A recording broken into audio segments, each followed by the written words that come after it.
This is Jake the Snake Roberts, and you're listening to Duke Loves Rasslin.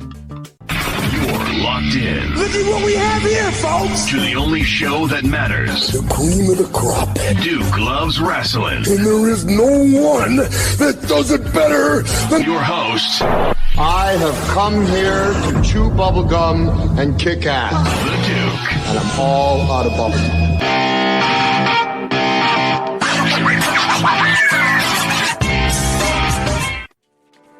This is the professional Low Key, and you are listening to Duke Loves Rasslin. One of our most popular guests of all time, legitimately one of the most respected and feared men in all of pro wrestling, for sure. My man, Mr. Low Key, how are you, bro? I'm doing well. Thanks for having me on again.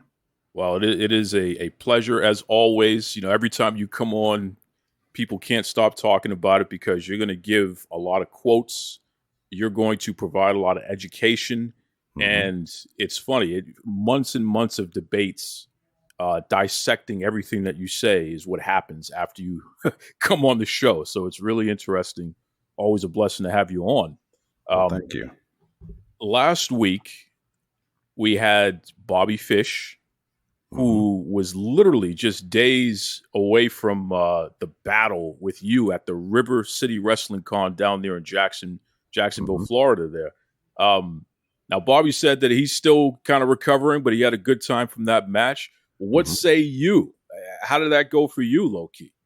Well, matching up against Bobby Fish 11 years after the first encounter, several years after welcoming him into Pro Wrestling Noah.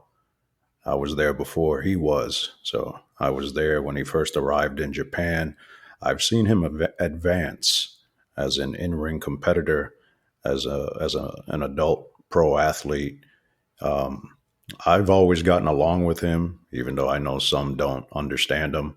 But the real martial artists are the ones that seem to click. The wannabes, the entertainers, the clout chasers, they click together themselves. But the real martial artists, the real Olympians in what we do, we seem to click rather easily. Because the bottom line is you make a mistake and the danger is very real. So we don't really dwell on nonsense. So matching up against Bobby Fish 11 years after the first encounter, oh, he was very much farther advanced than that first encounter.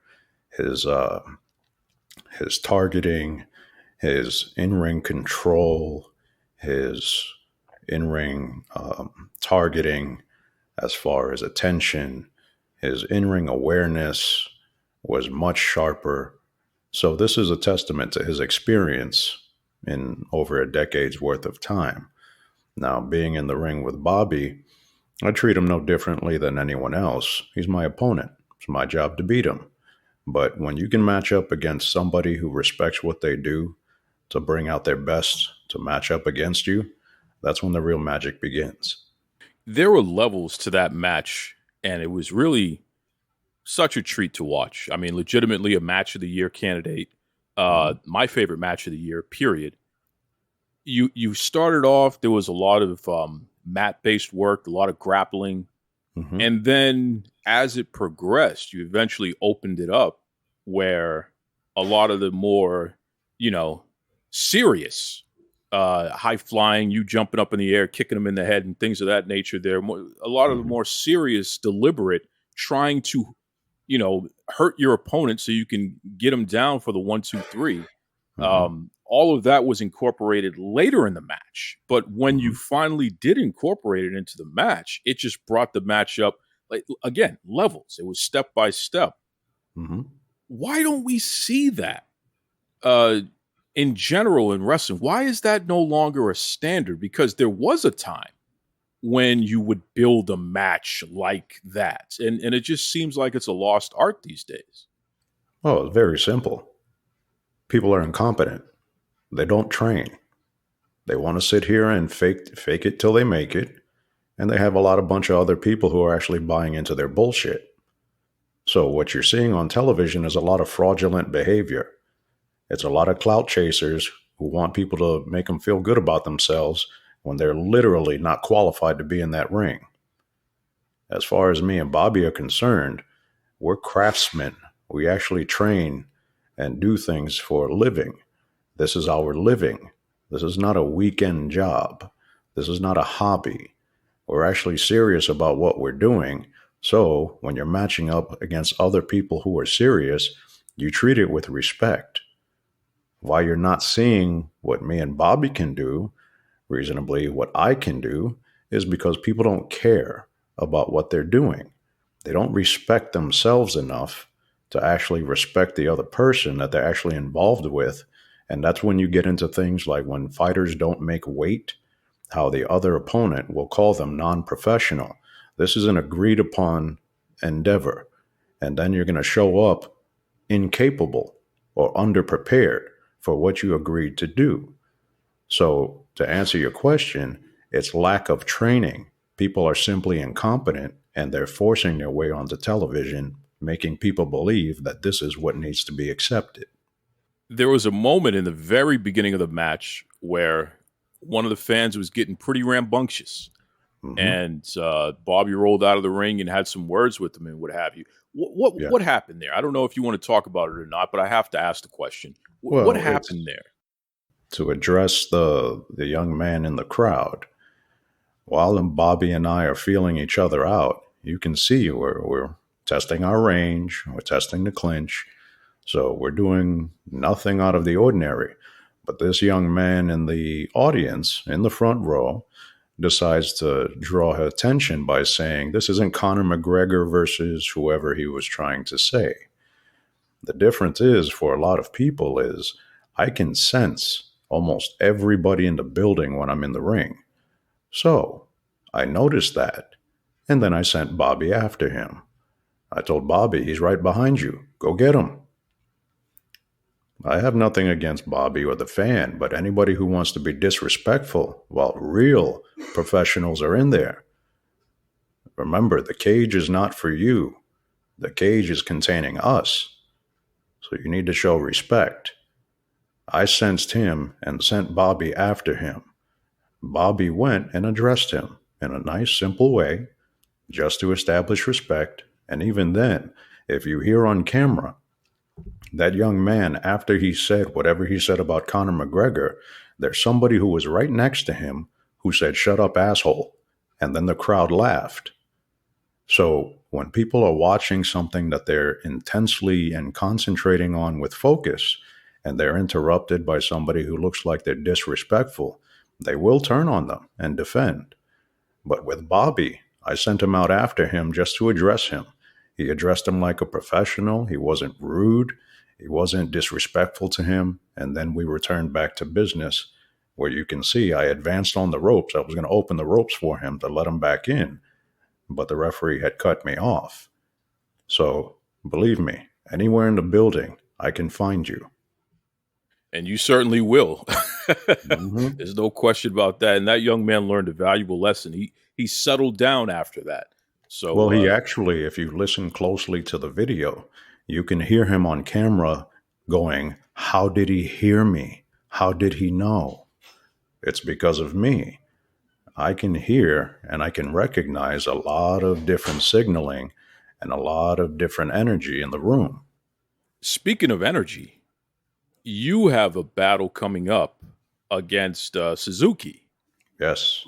Legitimately a battle of two icons, two people who have been mimicked for decades. A lot of this current generation owes a lot to you and Suzuki, just in terms of how to present yourself if you want to be serious about a sports-like presentation in the ring where it looks like two people are fighting. You two guys stand out above most of the rest in that regard there. So how does it feel after all these years to, again, going to be able to tangle with this guy? Because you've butted heads before, right? No, this will be the complete first encounter. Incredible. I always thought that you guys had battled before, at least in Japan. Oh, No, wow. I've been around long enough. I wrestled his teacher. I wrestled against Toshiaki Fujiwara when I was in 01. So I've gone against his teacher, not against him as the student. So is that the story here? You've already battled the teacher. Now you're going to discipline the student as well. Well, it's not an issue of discipline. This is pure sport. He's a catch wrestling legend. I'm a pro wrestling legend, but I'm more of a modernized prototype. So this is going to be a clash of generations, for one. It's going to be a clash of individuals that were in their own path for becoming who they are. And on top of that, extremely high level skill. Catch wrestling is not something that should be taken lightly. Catch wrestling is extremely dangerous to those who don't understand how to deal with it. So, with all due respect, I'm ready to bang. How do you get yourself to a point where you still want to do this? Because it's not like you have to. I mean, you're a guy who is a trainer now. Hmm. We're going to talk about it in a few moments here, but you've been putting together events and match cards and things of that nature, both in pro wrestling and in MMA, Yes. to continue to compete in a wrestling ring. What gets you up to the point where you still want to do this? Well, there's things that I can create that no one else can. I actually understand my craft from the inside out. So I actually am classically trained on top of being one of the people who've modernized it throughout the past 25 years. So I'm fully equipped to do what is appropriate for the environment. The difference is, creatively, there's almost no one on my level, only because I'm classically trained and have succeeded from the inside out. So I know things that most people will never be able to understand. I know things from personal insight that most people who are in this will never be able to understand because there's levels to this. This is not just a fake it till you make it type of endeavor, although you have a whole bunch of people attempting it, which is a shame because now you have an oversaturation of low standards and people are suspecting that this is what needs to be accepted. It isn't. It's interesting because, and I touched upon it a little bit before, but the River City Wrestling Con Hmm. turned into one of the more premier pro wrestling conventions in the entire nation, if not the entire world there. Hmm. And, kudos to the father and son duo there, Sam and Nick Bate. Yes. They've managed to put on a fantastic family friendly, safe, Hmm. entertainment, enjoyable experience there. And something that I've found very interesting is that you have taken it upon yourself to offer your services. So you've assisted with putting together the actual wrestling portion of the River City Wrestling Con. Yes. And the marks that you're receiving for that have been through the roof. I mean, people really are finding the wrestling to be something that is worth watching because, again, it's being presented in a serious manner, thought out, quality matches, quality matchups, even on paper. It's really Hmm. cool. I mean, how does that feel? Talk to me about, taking off the wrestling hat for a brief moment and kind of going into the matchmaking and putting things together and then receiving high praise for it. Well, one, I'm not aiming for praise. I'm aiming for doing the job correctly. That's what everyone screws up. I'm not doing anything just for the sake of doing it. I'm doing it for a result. I'm doing it for a purpose. What I do is the highest level of what you're seeing. The unfortunate part is you got a lot of imitators and a lot of frauds because they're easily entertaining to emotionally weak people. So that's one. Two, I'm not insulting anybody's intelligence. And in doing so, I'm not insulting the intelligence of my roster, the men and women who are going to be in that ring. So I'm going to challenge them to test their skills. Some people will rise to the occasion. Some people won't. You do well, you stick around. You don't do well, you're gone. This ain't rocket science. And we're not here to babysit nobody. That's what a lot of these companies have turned into. They've turned into playgrounds and daycare centers. That's not what I do. What I'm doing is showing everybody that there's a different way on how to do this, and the way that I'm doing it is the correct way. I don't sacrifice my people. I don't disrespect the people who are actually showing up and paying their money. And then I'm also not disrespecting the event. There's a collective gathering of individuals, and people going to business for themselves can have an adverse effect on other people who have absolutely nothing to do with them. So I'm literally educating people from inside and outside of the ring how this can work and how this can actually turn into a positive environment, as opposed to all the negative imitation over and over again of negative behavior. It doesn't need to continue, yet everyone is still behaving the same way like it's 1980, mimicking the old carnival behavior. I've modernized everything. I use military level intelligence to get things done. Most of these people are mentally lazy on top of physically lazy. So the only people who are going to survive with us are the people genuinely, appropriately prepared to do the job. You've brought along some of your students, and Mhm. even some of them have competed on the card as well. But just there's a photo that was posted Yes.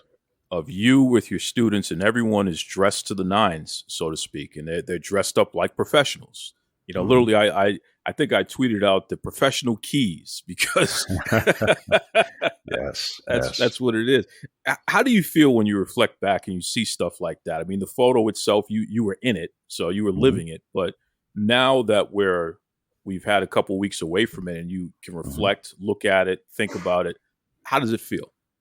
Well, I'm proud of my kids. They, I know what they've gone through, and then I know what they've gone through before arriving at the events. Then being on the events are a different thing, because the style of events that River City was or were was more of a television style length day, which these days are long.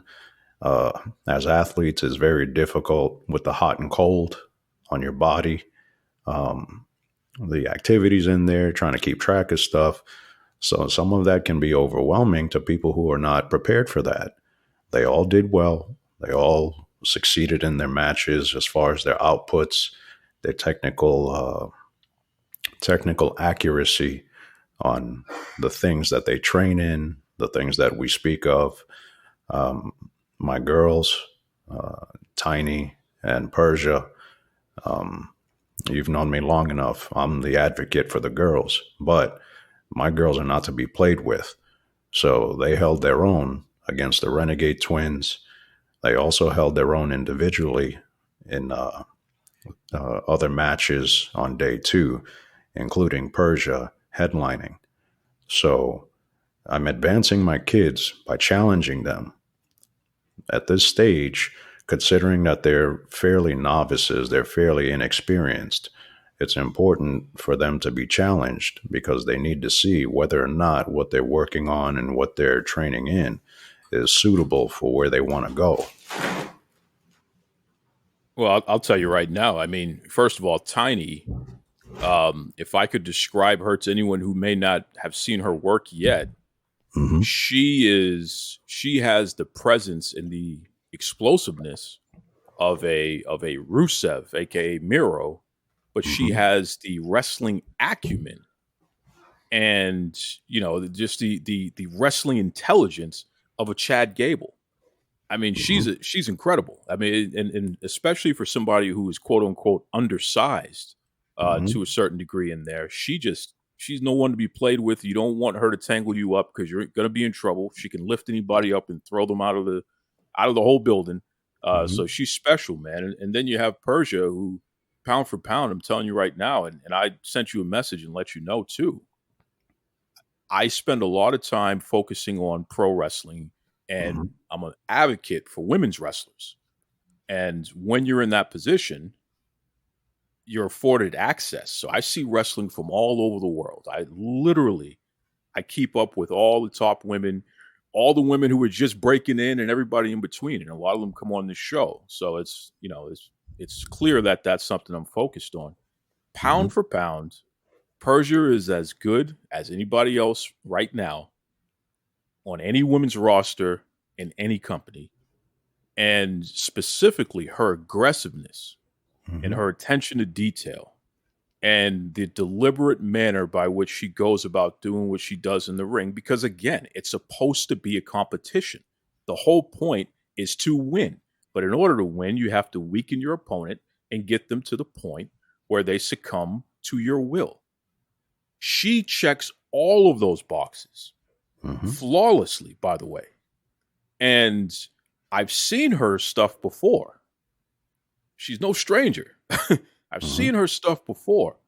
What Persia is doing right now, I'm telling you, it's as good as anything anyone will see out there right now. Well, thank you. It's a testament to her work ethic.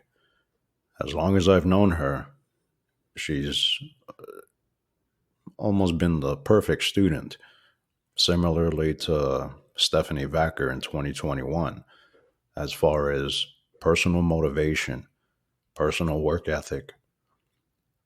It's rare that you have to correct or have to say something a second time, because the attention to detail is almost laser sight.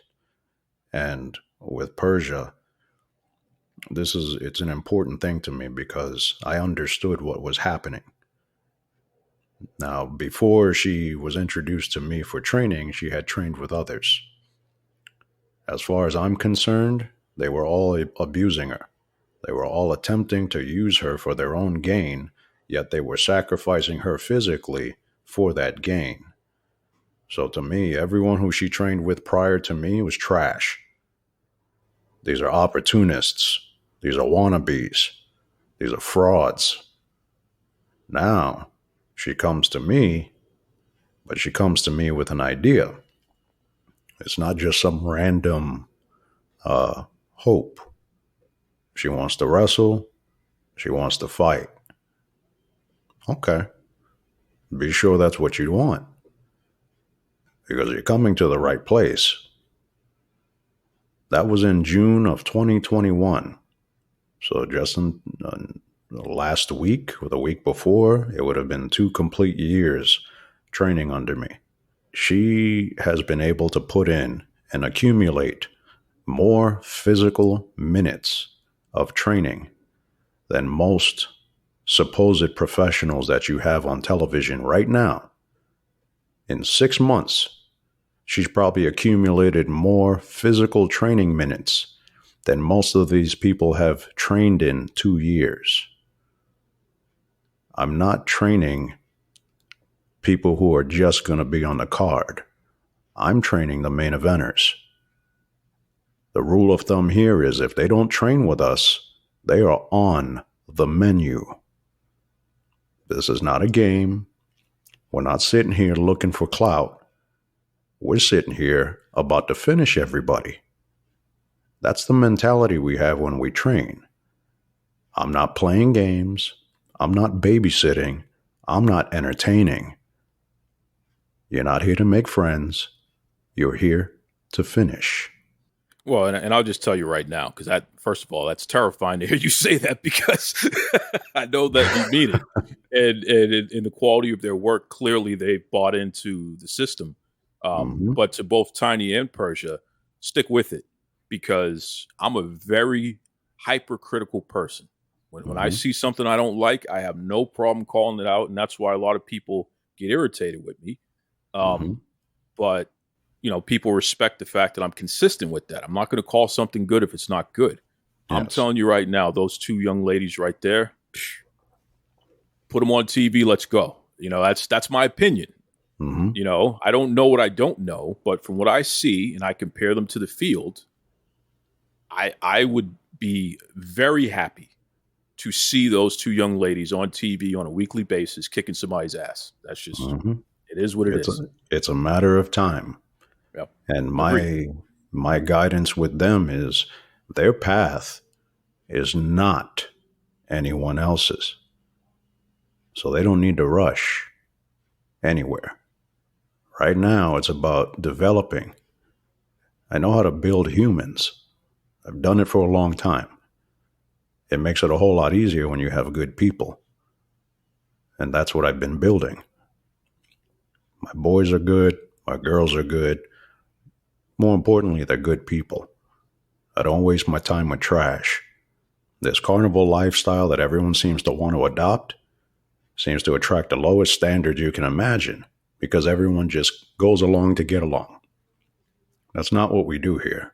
Real martial artists are always improving. That's what I do with my kids.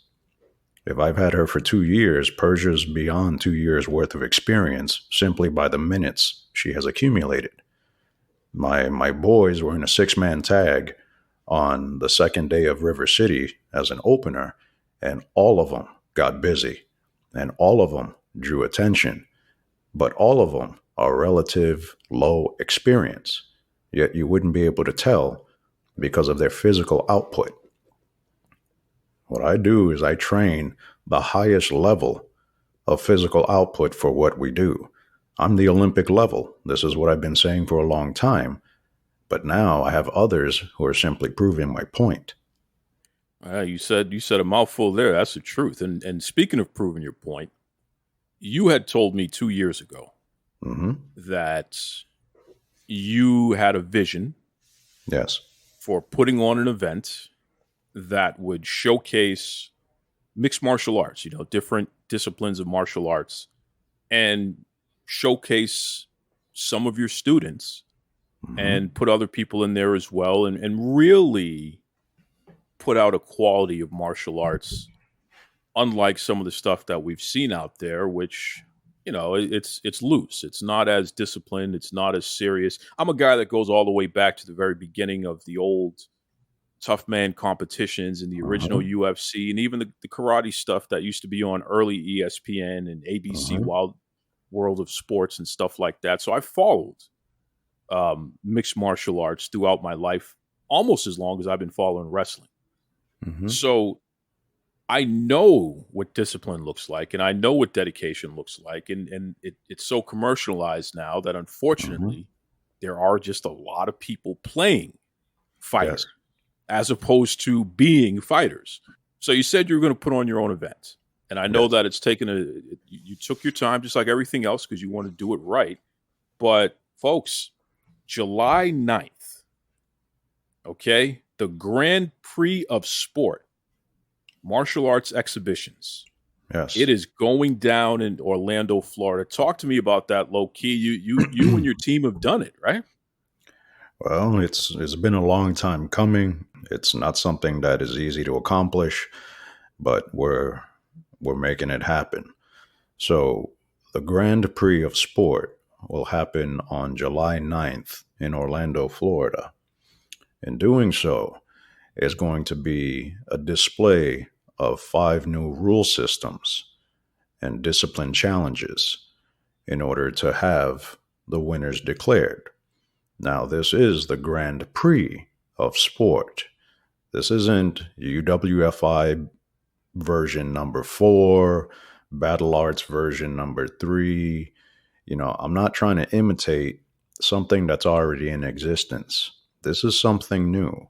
And this is catering more towards martial artists, true competitors, not entertainers, not sports action stars. These are martial artists. These are athletes, real athletes. Now, in doing so, the Grand Prix of Sport is entailing sport aspect. Now, if it's a sport aspect, you're going to see more discipline associated with winning because the rule systems are different. So, the rule systems that I have for the Grand Prix of Sport go as follows. Grand Prix submissions, which would be submit or draw as a time expiration. You have Grand Prix wrestling, pin or draw. And no, this is not your WWE 3 count. This is a downed opponent as a 1 count, similarly in wrestling, Olympic wrestling, high school wrestling, collegiate wrestling. So there's more incentive to be extremely alert because you can lose rather quickly. Then there's Grand Prix striking. Grand Prix striking is knockdown or draw. The accumulation of knockdowns, similarly to 3 knockdown rule in boxing, and the striking itself is to preserve the fighters safely. So this would be Shotokan style of the collar and down striking availability. We have no head strikes here. And that's to preserve the sport aspect and the health of the people who are involved. Then you have Grand Prix grappling. Now this is slam or draw. So similarly to Greco, Judo, Sambo, your goal is to take your opponent off their feet and place them on their backs. Sloppy takedowns will not be accounted for. So your goal is to specifically place your opponent. And then finally, Grand Prix scoring. It's going to entail the other 4 disciplines, except you're going to have the ability to score. Similarly, in BJJ tournaments, wrestling tournaments, your knockdowns are going to score. Your actual, the time length taken to get up or to recover from a knockdown will also be taken into consideration. As a knockdown, if you get up by 5, no penalty. As a knockdown, if you get up by 8, advantage is awarded to your opponent. So even if you're evenly scored at the end of time expiration, that one advantage awarded from the longer recovery off of a knockdown can easily allow your opponent to win. So I'm challenging the thinking associated with what the participants are going to be in the ring competing for, as well as a new framing of sport for the audience to witness and follow.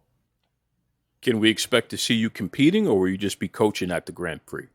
Well, since I'm the one who's created the ruling systems, my goal is to be the official during these bouts, because I have to keep it extremely accurate to preserve the integrity of the bouts, as well as to preserve the health of the participants. I have had someone express interest in me being in the ring, and if I do that, then I'll just have to assign another referee. But at the moment, I really want to be the official just so I can maintain the integrity of the bouts.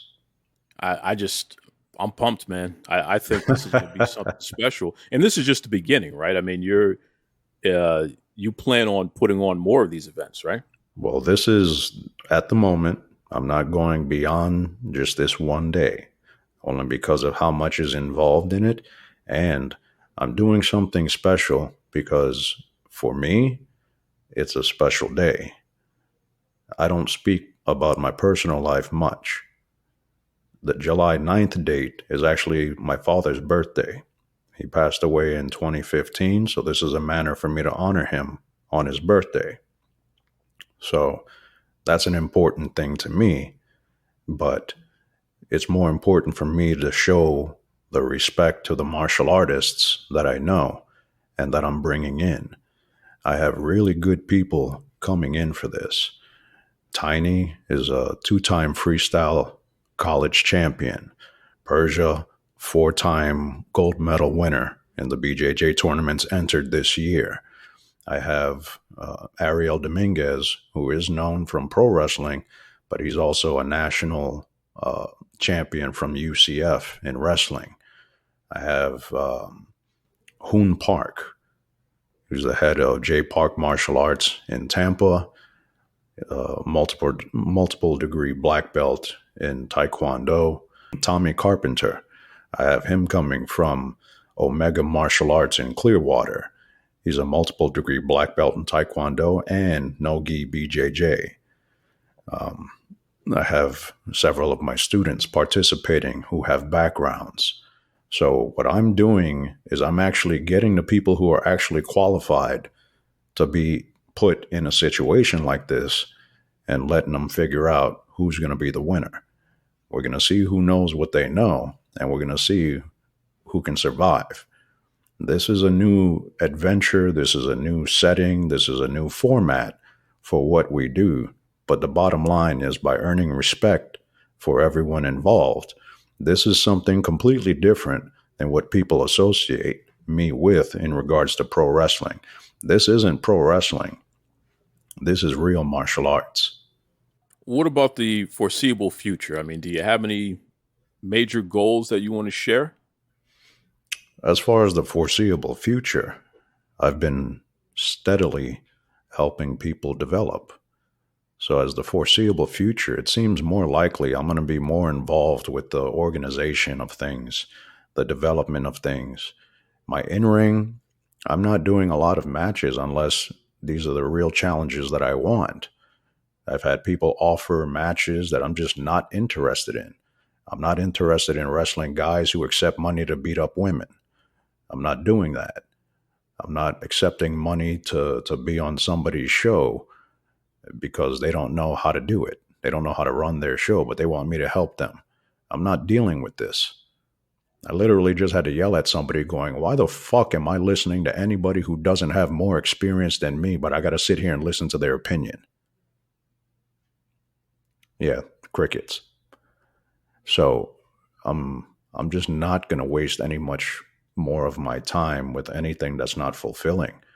Me helping individuals develop, I'm real good at that. I've done it for myself.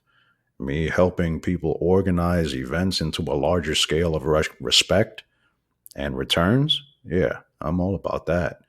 Me wrestling Suzuki at the end of the summertime, yeah, I'm all about that because these are challenges.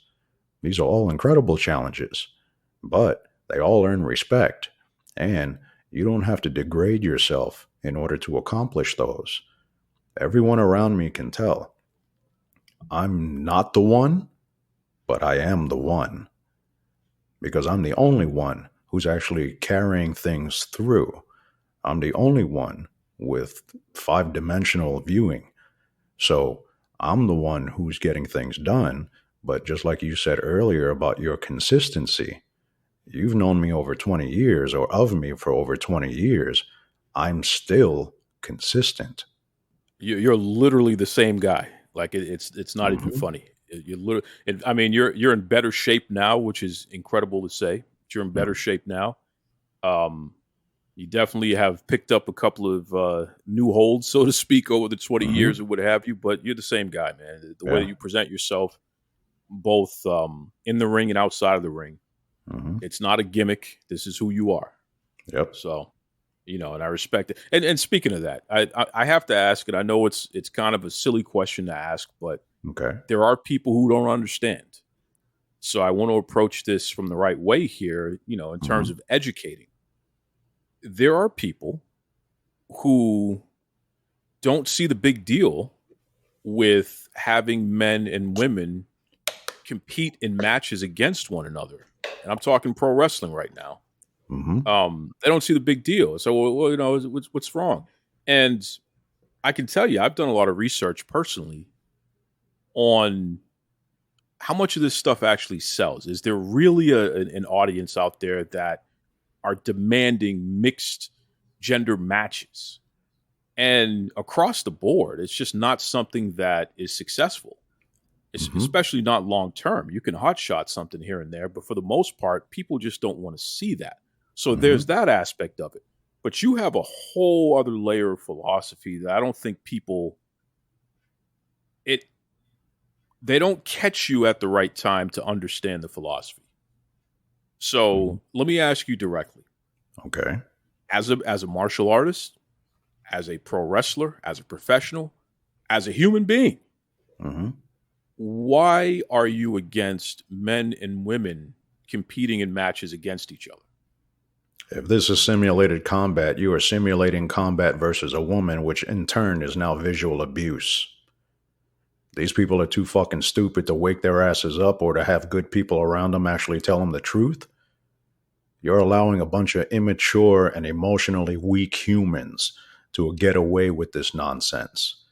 Now, How are you going to explain to a 4-year-old girl why that grown-ass man just ran across the ring and drop-kicked that girl in her face? Now she's selling, right? Oh, because this is entertainment. That little girl is not going to understand that this is entertainment. She's just going to believe what she just saw, which was that man run across the ring and drop kick that girl in the face. So for everyone who says, oh yeah, there's a place for men and women to wrestle in the pro wrestling ring, you people have low standards. You have no integrity. On top of that, that makes me question you as a person, because you're willing to pay money to watch a woman get beaten up. So, yeah, my philosophy, I live in the real world. I don't live in this fantasy land carnival nonsense that everyone has been adopting for as long as I've been around. So I actually deal with people as people. Just like I find it interesting. If I haven't been in Impact Wrestling since 2017, why would people like Jeff Jarrett or Dutch Mantel be doing any interviews saying why I wasn't a bigger star or why didn't I advance? To me, that tells me that they were a part of my non-advancement. If I haven't worked with them this long, if they're bringing up my name with some type of opinion, why would that be if I have nothing to do with them? So in regards to dealing with the people who say, oh, it's not a big deal, I've literally changed in the real world the entire culture of a city block because I understood how to protect women. I actually increased the business's revenue by doing that. I actually took the stress off of the law enforcement officers who were watching us by doing that. So everyone who's saying, no, it's not a big deal, they have no standards or low standards, and they're trying to emphasize that you need to accommodate their low standard behavior. That's not going to happen, especially when I've seen the proof time and time again.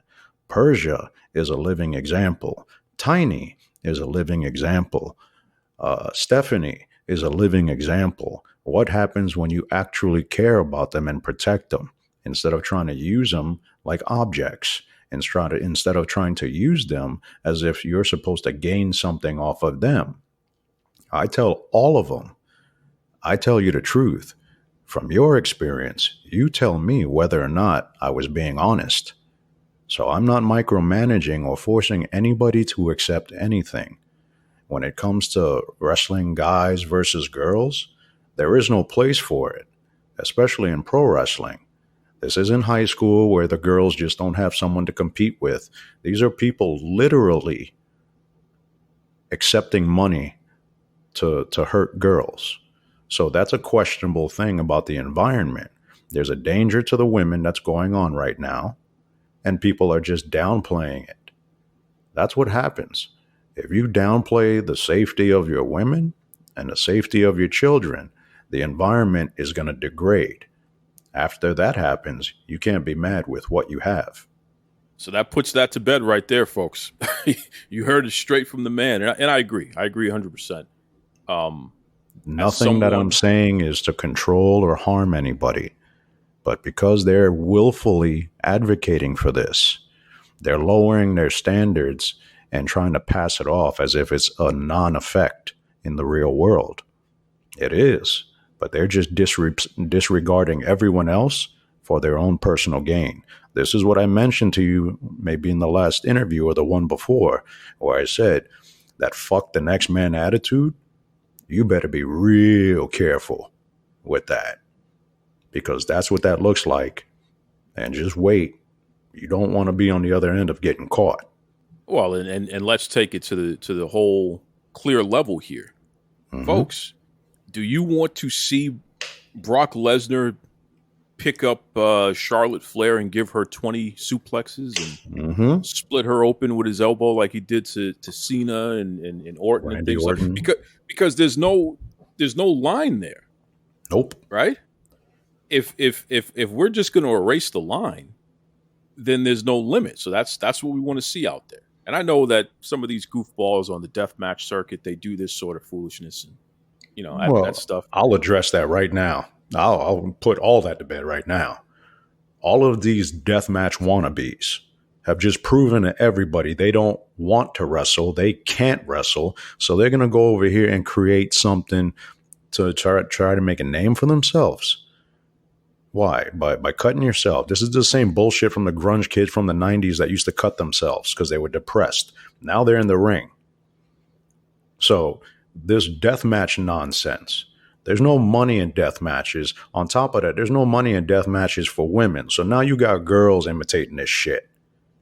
This is what I mean. You degraded the environment.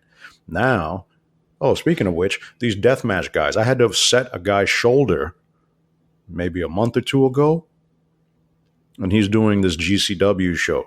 Deathmatch guy, covered in scars, comes to me. Oh, shoulders out. What were you doing? Poison Rana. I'm looking at him like, one, you don't even train. Two, you're covered in scars, so that tells me exactly what you've been doing. And then three, the actual level of difficulty and safety requirement for your body to be able to tolerate the workload and impact off of a move like that, you were thinking that was okay to do. So your level of intelligence isn't that very high. So this is what I mean. You got people screwing around thinking that other people are just going to have to accept it. No. The reason I'm public enemy number one is I'm the only one who will gladly say no to everyone else and hold his position. So this nonsense with the death match, this is junk. This is trash. The fact that people are actually paying to see this shows you that they are masochists. They want to see somebody else go through this pain, and they want to pay for it just as long as they ain't got to go through it. So this is all fulfillment of the same negative environment that's been in existence for a long time. Except now you got new generation of people who are underdeveloped socially, underdeveloped emotionally, yet they're being coddled and allowed for this to happen because most of the people who are in charge, these people have never done this. If you look at a lot of these events, the people who are promoters, the people who are bookers, a lot of them have never even been in the ring. And then you got these depressed people who want to cut themselves, willfully accepting an opportunity to get an attention. So this all is garbage. This all is trash because this all is the same continuation of the same carnival culture that had a negative adverse effect on so many thousands of people, men and women, over the past 50 to 60 years. But no, the public goes about their business as long as it serves a purpose for their emotional well-being. I said it the last time I was on. The WWE is notorious in human trafficking. I'm not saying anything that isn't truth by definition. You can look it up on the UN's website. They're notorious for hiring people. Then when they get there, we're going to go in another direction. Well, you signed a paper. Now you're a slave to them. So this all has to be addressed. But until the public is willing to change, you're just going to see the same negative stuff being amplified and advocated. Wow. If anyone wants to reach out to you, low key, if anyone wants to keep up with what you have going on, what's the best way they can do that? Well, the simple way, I'm still on Twitter, which is at one, ONE, World Warrior. As far as being online, not really online because I'm usually busy training or teaching. So you can check things out at lowkey, LOW-KI.com. And as far as updates or things that I'm up to, you can usually find stuff up there. But as far as I'm concerned, I'm difficult to get in touch with just because I'm always busy doing stuff. Before I let you go, I got one last question for you because one of the big hits from the last time you were on, we talked about your time in Australia. Yeah. I took a detour. You're going back to Australia, by the way, right? Yes, that'll be against Suzuki. See that, folks? It was meant to be. It's that time of year again. But I asked you about the food out there, and you gave a really interesting answer, which was pretty cool. People were very surprised because they never heard you talk about food before. So I'm going to ask you one last question here. At All right. home, when you want to indulge in something, you want to have a good meal. And I know indulgence is not a word associated with low key because you're so disciplined. But come on, if you want to indulge, what are you snacking on? What are you eating, and why? Well, see, this is the problem with me. There's no such thing as leftovers. I'm a machine. So I'm just inhaling calories if I get a chance to. So I'm the kind of guy who can sit and eat 2 pizzas by himself. And I'm not talking about personal pans. I'm talking about 2 18-inch pies I can do in one sitting. Burgers. One of the spots I used to have in Tampa, I would go there and have a double burger that was probably 6 to 8 inches tall. So standard foods, I just go in volume. So as far as something that really I'm always attracted to is usually pizza. But if not pizza, then it's just burgers, loaded up on burgers. I'm not much of a snacker because I'm usually eating like fruit. So I don't really go for the sweet tooth unless I'm just craving like just a cookie or something like that. But for the most part, my diet's pretty healthy, but the killer is just the volume. So as far as being at home, if I want to pick out on something, it's probably going to be like pizza. Probably just load up on that and then just marvel at the person who's delivering, looking for whoever else is going to eat the pies. All right. So what is and we'll end on this. What is the low key pizza order? Let's go with that. If I want to get a this is where you're probably going to have the crowd torn. Uh-oh. Yeah. Okay. See, me, I'm simple. I don't have a lot of complicated stuff. As far as my pizzeria that I like going to around here is called Uncle Mattio's. So what I'll do is I'll have fresh mozzarella, roasted garlic, roasted basil on top.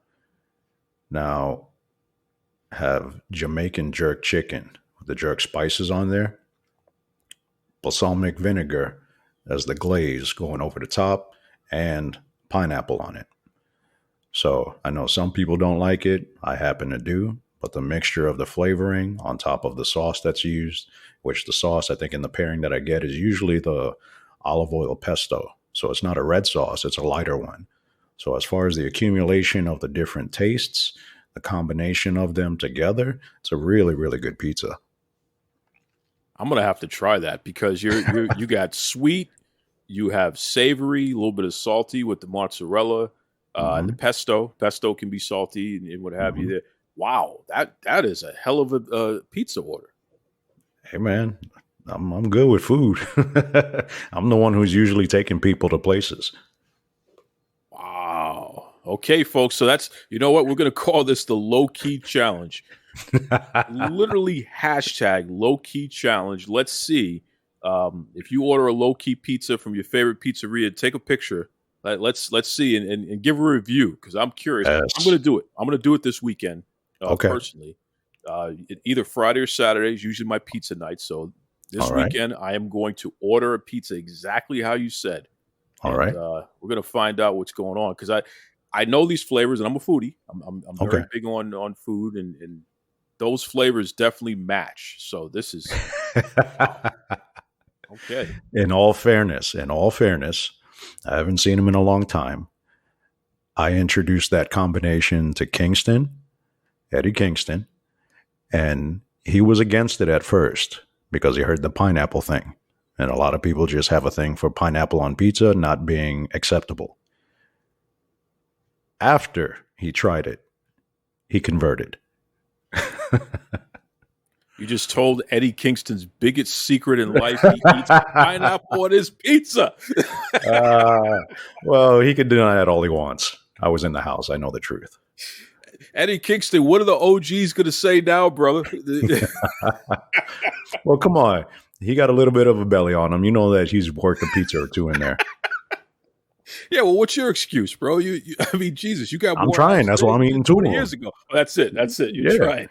I'm trying to catch up to everyone else. And you said undersized before. I've been undersized my entire life. Well, listen, man, you haven't gotten very far since, though. I mean, Jesus, you look better today than you did 20 years ago. There's no two ways about it. You got more abs than you ever did, despite this fact that you're a pizza guy. So, yep. Oh, that kills everybody. Watching me walk out with a box or two, watching me walk out with a burger or two. Oh yeah, everyone's upset. Incredible. And there you have it, folks. I mean, we took you on a journey there and took you to some places you didn't even think you were going to go. Mm-hmm. The man known as Low Key. I respect you. I appreciate you, brother. Thank you once again for joining Duke Loves Wrestling. Awesome. Thanks for having me. Let's talk hydration. See, I carry something to drink with me every single place that I go because I am concerned about being dehydrated. It runs in the family. Everything from dry mouth, dizzy spells, fainting. It's pretty serious. And I've tried all the different types of waters and sports drinks. Let me tell you something right now. Liquid IV. That has been the most efficient at keeping me hydrated and doing so pretty quickly.